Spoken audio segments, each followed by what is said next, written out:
অসম চৰকাৰে যেতিয়ালৈকে অসমীয়া মাধ্যম বিৰোধী সিদ্ধান্ত প্ৰত্যাহাৰ নকৰে তেতিয়ালৈকে ইয়াৰ তীব্ৰ বিৰোধ কৰিব ছাত্ৰ সন্থাই।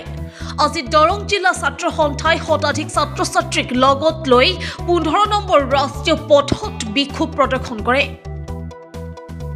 দৰং আৰক্ষীয়ে বাধা দিয়াৰ পাছতো আৰক্ষীৰ বেহুফালি প্ৰতিবাদ দৰং জিলা ছাত্ৰ সন্থাৰ। প্ৰতিবাদী ছাত্ৰ ছাত্ৰীক নেতৃত্ব দি সদৌ অসম ছাত্ৰ সন্থাৰ উপসভাপতি খনীন্দ্ৰ ৰাজবংশীয়ে মুখ্যমন্ত্ৰী আৰু শিক্ষামন্ত্ৰীয়ে অসমীয়া ৰাইজৰ মতক আওকাণ কৰি মাধ্যম বিৰোধী যি সিদ্ধান্ত গ্ৰহণ কৰিব বিচাৰিছে অদূৰ ভৱিষ্যতে ই গণ আন্দোলনলৈ পৰিৱৰ্তিত হ'ব। অসম চৰকাৰৰ মাধ্যম বিৰোধী সিদ্ধান্ত যেতিয়ালৈকে সলনি নকৰে তেতিয়ালৈকে সদৌ অসম ছাত্ৰ সন্থাই ইয়াৰ বিৰুদ্ধে আন্দোলন কৰি থাকিব বুলি জানিবলৈ দিয়ে প্ৰতিবাদকাৰীসকলে।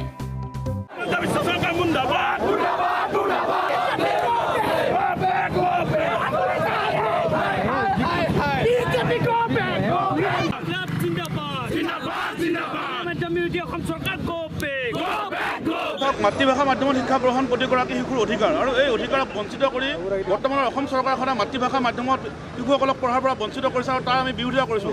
কেবিনেট সমিতিৰ যি সিদ্ধান্ত অংক আৰু বিজ্ঞান বিষয়টো ইংৰাজী মাধ্যমত তেওঁলোকক পঢ়াবলৈ সিদ্ধান্ত কৰিছে, এই সিদ্ধান্তটো আচলতে হঠকাৰী সিদ্ধান্ত। আৰু যিটো সময়ত এই দেশৰ প্ৰধানমন্ত্ৰী বা গৃহমন্ত্ৰীগৰাকীয়ে ভাৰতৰ বিভিন্ন প্ৰান্তত গৈ মেডিকেল ইঞ্জিনিয়াৰিঙৰ পাঠ্যক্ৰমৰ মাতৃভাষাত পঢ়োৱাৰ ব্যৱস্থা কৰিছে, সেই সময়তে কিন্তু অসমৰ এই বিন তুগলক ৰূপী যিগৰাকী শিক্ষামন্ত্ৰী আছে আৰু এগৰাকী অদূৰদৰ্শী সম্পন্ন যিগৰাকী মুখ্যমন্ত্ৰী তেখেতসকলৰ নিৰ্দেশত বা তেখেতসকলৰ পৰিকল্পনাতেই বৰ্তমান অসমীয়া মাধ্যম বা মাতৃভাষা মাধ্যম ধ্বংসৰ যি ষড়যন্ত্ৰ চলিছে, এই ষড়যন্ত্ৰত আমি কোনো কাৰণতে হ'ব নিদিওঁ।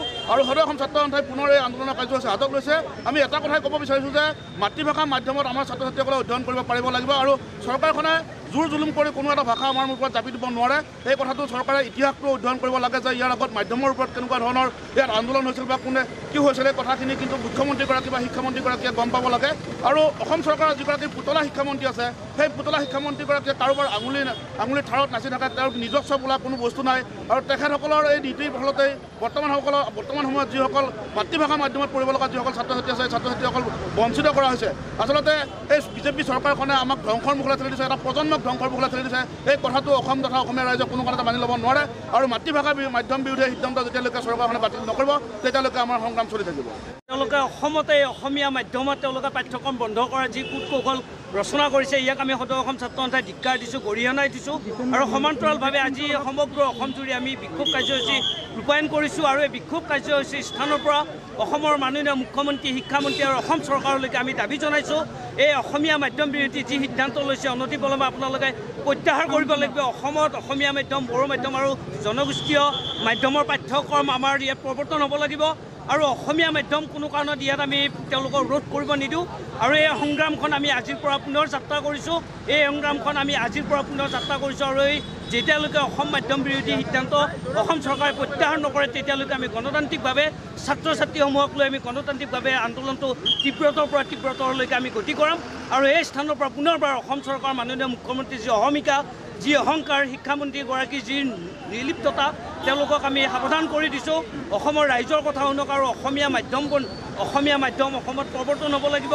আৰু নতুন এডুকেশ্যন পলিচিয়ে হওক, আমাৰ যিসমূহ শিক্ষা আয়োগসমূহ আছে, পুৰণা শিক্ষা আয়োগসমূহ আৰু বৰ্তমান যি NEP 2022 কিন্তু মাতৃভাষাৰ প্ৰতি সৰ্বাধিক তেওঁলোকে গুৰুত্ব দিছে।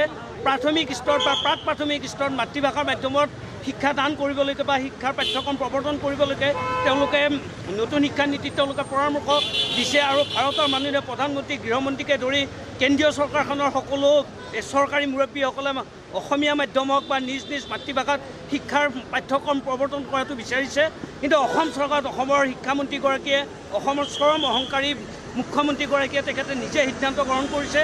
আৰু এই সিদ্ধান্ত আমি কেতিয়াও মানি নলওঁ। অসমত অসমীয়া মাতৃভাষাৰ পাঠ্যক্ৰম প্ৰৱৰ্তন হ'ব লাগিব। অসমত আমাৰ বড়ো জনগোষ্ঠীয় পাঠ্যক্ৰম বা মাধ্যম প্ৰৱৰ্তন হ'ব লাগিব। আৰু যেতিয়ালৈকে এই সিদ্ধান্ত বাতিল নকৰে তেতিয়ালৈকে আমাৰ এই সংগ্ৰামৰ ধাৰা অব্যাহত থাকিব। এই চৰকাৰখন আমি কৈছোঁ যে এই চৰকাৰখনে গণতন্ত্ৰত বিশ্বাস নকৰে আৰু এই তেওঁলোকে গণতন্ত্ৰৰ পৰিপন্থী কামসমূহ বা তেওঁলোকে গণতন্ত্ৰৰ প্ৰমূল্যবোধক তেওঁলোকে স্বীকাৰ কৰিব নোখোজে। আৰু সেইকাৰণে আজি আমি যি আমি শান্তিপূৰ্ণভাৱে গণতান্ত্ৰিক আন্দোলনত তেওঁলোকে মুখিমুখ কৰাৰ কাৰণে তেওঁলোকে বাধা প্ৰদান কৰিছে। তৎসত্ত্বেও আমাৰ ছাত্ৰকৰ্মীসকলে সেই বাধা উফৰি আহি আজি আমি ৰাজপথত বিক্ষোভ কৰিছোঁ।